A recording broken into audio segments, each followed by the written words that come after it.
How are you? All right, guys, welcome. I'll just start by saying I'm super excited about today. I have a good sense of, if there's anything I have a sense of, it's the sacrifices that everybody in this sport makes to have the blessing of doing what we do, and especially the sacrifices our families make. And I know what it's like to be gone from my family multiple or all the nights of the week. And so I'm glad everyone can be here. Welcome. I'm super excited to have everybody here. And if you're willing, I would love to only have questions from family members today. So if you want to whisper the question, then I'm happy to answer, and I'll take all questions, but I'll double gold star for family members that ask questions. Deb, you got it? Will you say your name?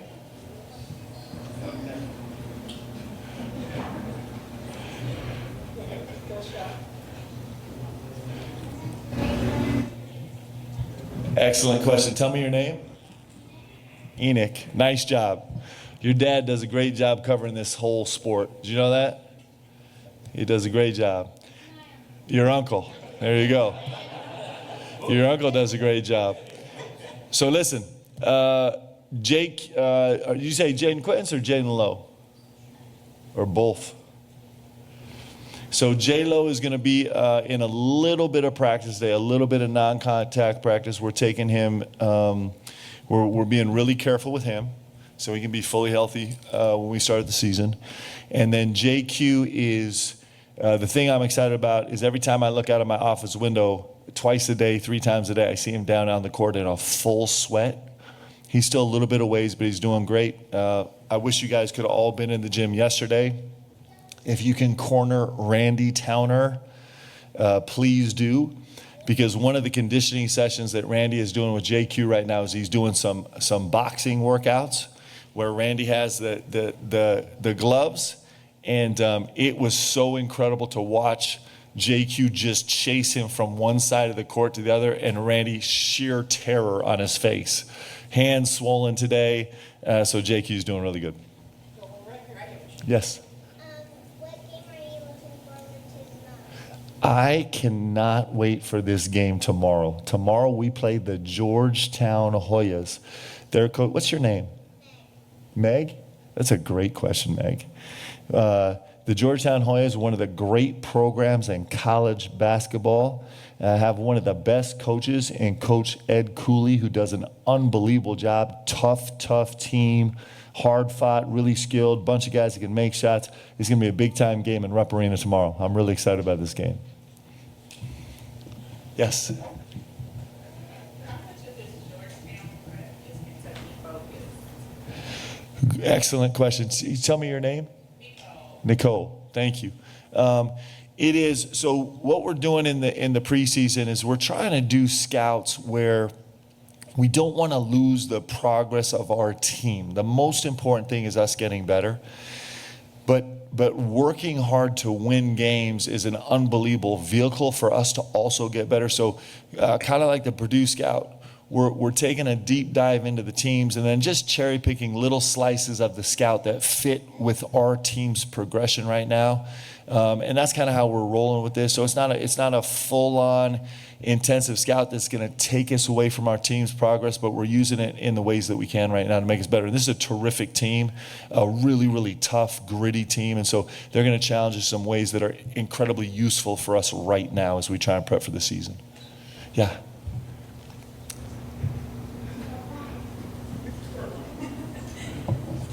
What are you going to be for Halloween? What are your daughters dressing up for Halloween? Okay, first of all, congratulations, right? This is a newborn as of like 3 or 4 months. Yeah, congrats. That's awesome. So happy for you. And you know what? There's something coaches and media members alike know, and that's this idea of being on the road and having a race home for this. So that's incredible. What a great story. I'll be honest with you. I don't even, today's the 29th. Halloween is in 2 days. I hadn't thought about that until you asked the question. The girls have traditionally gone super casual. They just end up wearing a jersey That's been the family tradition, so we'll see if that continues this year. Yes. Yes, after watching the Purdue game the other night, Let me show you the bariatric gelatin trick that's going viral on TikTok to melt away those love handles. you coached a team, made the players speed as just defense going on. Yeah, I haven't coached a team this deep before. It's one of the challenges that we're really excited about this year is, and one of the, I mean, it's a rich person's problem, right? We're really blessed in the sense of having such an incredibly deep team and trying to fit these guys together. But man, we feel like we have some speed, some mobility, some toughness. What I was really excited about in the Purdue game, I was afraid that we were going to feel small in the game, especially our front line, because Purdue's front line is so veteran and so physical. And at least in that one game, I didn't feel like we were small. That made me feel really good. And also, when you put your second team in, you realize that they scored points and double that, 68 points. Yeah. Yeah, we have we're really blessed, and I don't know what the second team looks like. Actually, I really don't. One of the fun complications we're going to have this season is we usually kind of have some semblance of a first group, second group on the floor where we can get specific about our play calling. So sometimes, like our starting unit will have a whole different play call sheet than kind of the unit that ends up playing some of that middle of the game minutes. And now we're going every play with every single person, every single group on the team, because it's just, I think we're going to have enough movement that it's going to keep it really fun. How did you turn the Purdue game into a teaching moment? Yeah, so we love to cherry pick what we do well and confirm that. So there were a lot of great teaching moments in it. One, I was really proud of us on the glass in terms of our measurable effort. So we were a 90% wedge and a 91% hit and go get. And that's a real tribute to what our guys have worked on over the last 15 weeks or so. And so I was really proud of that and happy for our guys. And so we spent a lot of time talking about that. I felt like we leaned into us. So we spent a lot of time looking at the clips where even though the possession might have been messy on the offensive side, we kind of fixed it eventually by doing something that was in our personality. We spent a lot of time talking about that. We talked about contesting shots where we had success and where we didn't. Our contest 100 numbers weren't great. It was 68%. A lot of that was because of fouling. So, that part we're still working on is a work in progress, but kind of just going through the things, really emphasizing the things we did well and giving context for the places where we can grow. Oh, hi. Ooh. The best part about being a basketball coach is being able to be with your moms and dads in these media press conferences. It's one of the really nice things. I think the best part about being the basketball coach here at Kentucky is the fact that we all do this together.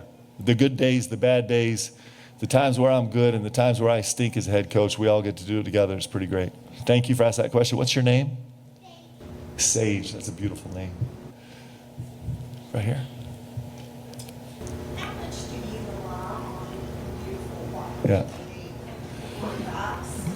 I rely on her so much. We're blessed to have, hopefully we're all blessed to have just a couple people in our circle that tell us the truth all the time, no matter how painful it might be.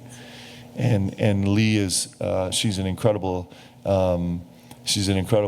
advisor, and she's an unbelievable sounding board. And she also, brings a perspective to my life that's incredible. She also is, she is the best person I know about teaching me how to love people and share with people and take care of people, and that's the most important part of this job. She develops incredible relationships with these players and with their families, and so the communication lines there are really important.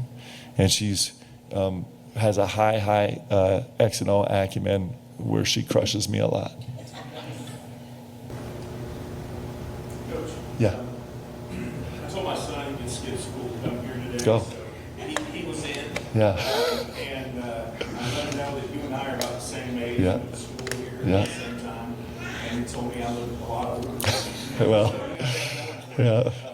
But his question is, has it been overwhelming? Has there been a day where you love being a Kentucky coach, but my gosh, it's like I need to punch out for an hour just to be by myself? Well, I do think that those moments where we can find quiet are really important. I think it's important for my players. One of the things we do at every single shoot around, so tomorrow at shoot around, and I know it's just a tiny little thing, but at the end of the shoot around, we have 5 minutes where the gym has to be completely silent. Nobody's allowed to say a word. And so just stealing these little moments where it's quiet is important. But I also remind myself that, and every stage of life, I've been really blessed to have had so many experiences where a part of my life ends in a moment. And so now, as an old person, I want to breathe in every single second. I know I only get to be the head coach at the University of Kentucky for a while, and so I am not leaving anything on the table here. Like, we all get a chance to serve in different capacities throughout our life, and there's only little windows where we get to do it. We only get to be in high school for 4 years, or for some people like me, maybe 5 or 6 or 7 years, but you only get to do it for 4 years. And so it's super stressful, and it's hard, and it's confusing, and it's frustrating, and it's scary, and you feel uncomfortable walking down the halls of your high school and all those things. But you only get to do it for 4 years, and then it's over. And so it's just soaking up every single second, really giving your whole heart and soul to it. I think it's a beautiful way to live because you know it's coming to an end. And if you do that, then you don't have any regrets. And it's actually a beautiful way to live life. Thanks. Coach, as someone who grew up here in the state, how do you convey how important it is to go out in the state and connect to the folks that are not from here, Yeah. like the players that are not from here? I know growing up here, like, this is a huge moment for me. Yeah. For you guys go out and do visits with the players, how do you convey how much that means to folks, like in the flood relief, that kind of thing? I'll tell you what's great about this place is I don't have to talk that much. I just have to connect. So my guys are out in the community a lot on purpose, finding chances to serve, because that actually helps us win, and it actually fulfills a higher purpose also. And so it's not me that teaches our guys what Kentucky basketball means and what this Commonwealth is and what this community is. It's actually this community and this Commonwealth. And so I could give you 100 examples, but one example is we went and spent some time in London, and we did a lunch of people. It was Shep and his organization put it together, and it was just families that had lost homes and in some cases lost loved ones and had miraculous stories. And so my guys got to sit there and listen to these stories of the people in Kentucky and then witness how they were rallying around each other, and that says everything that they need to know. And so when you hear my guys talk about this Kentucky on their chest and walking in a up and want to play for the people that are in the upper deck just as much as the people in the lower deck, those aren't hollow words. They're actually seeing it more and more every day and learning it. And what a shame if they missed that. What a fail for me if they were here at the University of Kentucky and they missed the one thing that sets Kentucky apart from everyone else. So it's a beautiful process. It's an incredible gift to my guys, and they're taking advantage of understanding it. And Coach, what were some of the biggest takeaways from how the freshmen were playing? Couldn't have been prouder. Everybody kind of leaned in. I've talked about Jasper extensively. I've talked about Colin Chandler and his incredible performance in a night when, maybe most of the stats didn't say that. Trent Noah is just solid. He just is. These return. I'm sorry, I got onto returners. Malachi Moreno was just. I'll be honest with you, I was wondering how Malachi was going to be. I was wondering if when we played in the TBT game a couple weeks into the summer, Malachi's head was spinning a little bit like it's supposed to as a freshman. That's the way it's supposed to be as a freshman big. And he had some turnovers and some awkward plays. And so I expected that from him, especially walking into the gym the first time on his birthday against a great front line. And he didn't skip a beat. He was just on it. And BH, played sparingly, but is such an important part of this team and is going to be an incredible player here at Kentucky and then go on to be a great pro. Those guys were really impressive. Do you want to see how fast I can earn crypto with a Gemini credit card? All right, let's go to McDonald's. Hello, can I get a number 3 with triple pickles and a diet? It's kind of what I said in the beginning. Thank you for the question. Tell me your name. Meredith. We all make sacrifices to do this. Like, we all make sacrifices to make this product that brings us all together.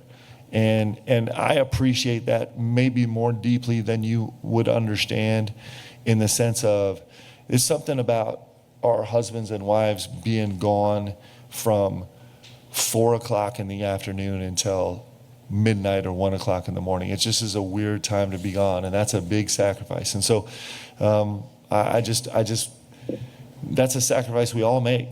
And sometimes we're on opposite sides of the deal, right? But that's a sacrifice we all make, and all of us are serving this game and serving the state really well. And I appreciate this crew, and so I'm just happy to have families here. I think it's important. I think family is the most important thing. I think that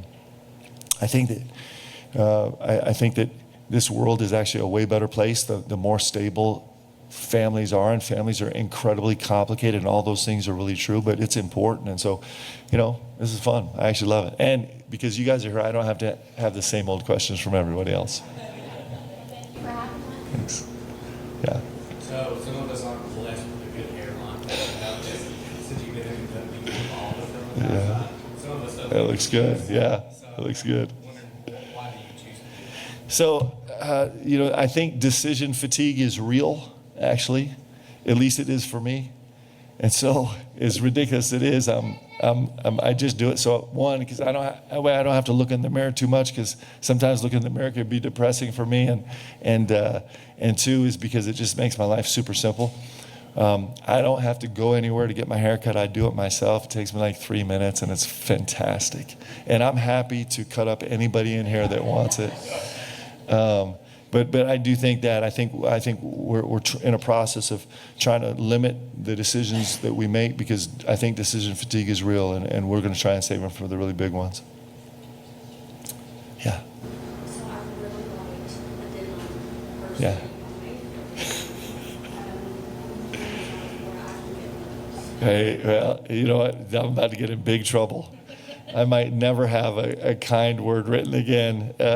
So I didn't have that made. We actually just stumbled upon that in a blissful moment of serendipitous joy. And so, yeah, I love the bag for sure. Yes. Yes. Hi.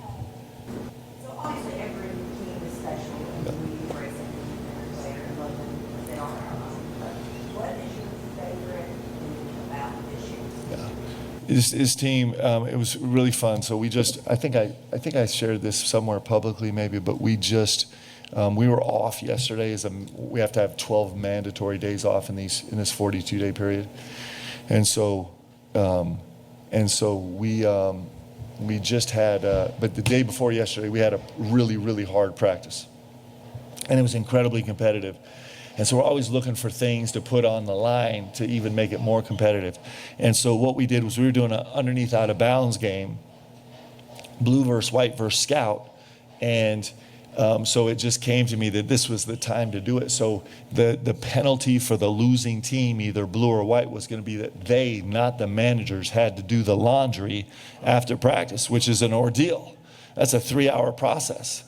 And it was going to be really good for our guys. And so just at the end of our scout film, our prep film for today, we showed the video of when Willis Mackey, who's one of our GAs, who's an unbelievable player and a great human being, going to be a superstar coach, actually found a mismatch and made a quick against Colin Chandler. I'm sorry, Colin, I'm throwing you under the bus.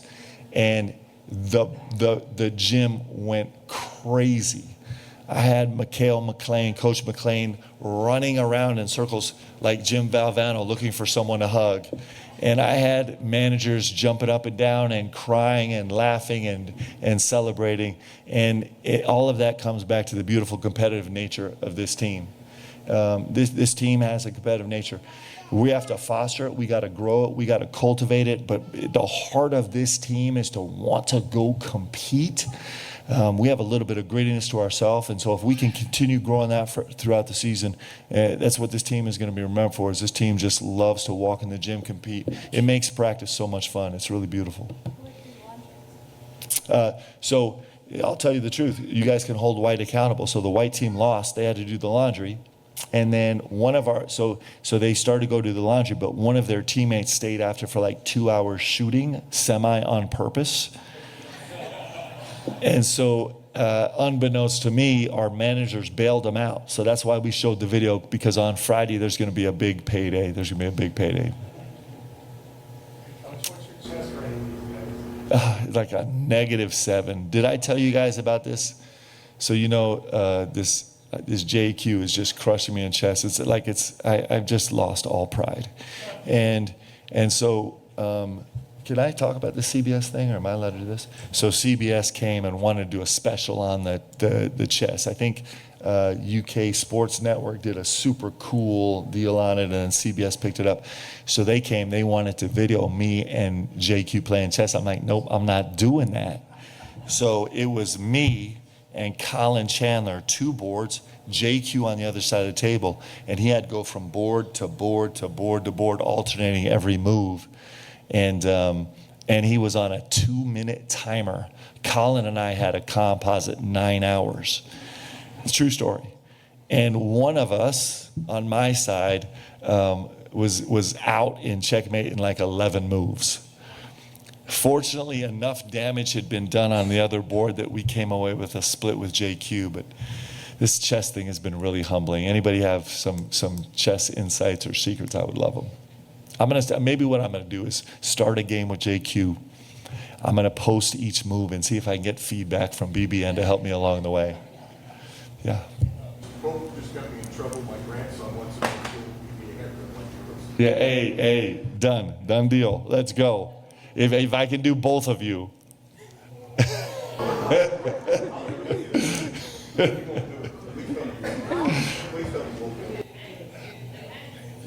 It's a lot of pressure. You know, this is a pressure-filled room right here. Nobody gets out alive.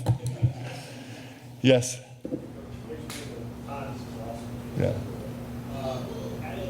talked about in your film breakdown about not wanting to be guys really good. Yeah. Kind of wanting to build that. And I think you were talking about some of the things you're doing, but I think for a lot of coaches out there, when you first hear our team, and we just want to go. Yeah. We just want to teach you, coach them up. We don't want to interfere with the go. Yeah. I want to know how you're managing those that drill, and also it's like how do you build the unity? How do you get guys on the same page? Yeah, I wish there was a specific answer. I mean, as a general philosophy, I'm a little bit non-traditional in that I'll show the guys the big picture like live early so they can have some context and then go back and do breakdowns and kind of go back and forth and back and forth. So I do that a lot. And we've found ways to find, in the simplest things, like we finished a practice the other day doing a high school or like a 6th grade summer camp relay, trying to win. So even in silly drills like that, we can build camaraderie. But it's like a cocktail. I don't think it's a science. I think it's super artistic, just taking in as much data as you can and trying to find a feel and listen to your guys the best you can and get it as right as you possibly can. Yeah. Let's go. Awesome. So if everybody could go in through the visiting team tunnel and sit in the stands behind the 2 team benches, that's your area to hang out and watch practice. Hey, I want to thank you guys all for coming, sincerely. And families, again, I'll say it for the 3rd time. I'm incredibly grateful for the sacrifices you make so that we can do this whole thing. Thanks, guys. Nothing worked for my couch potato dad until he...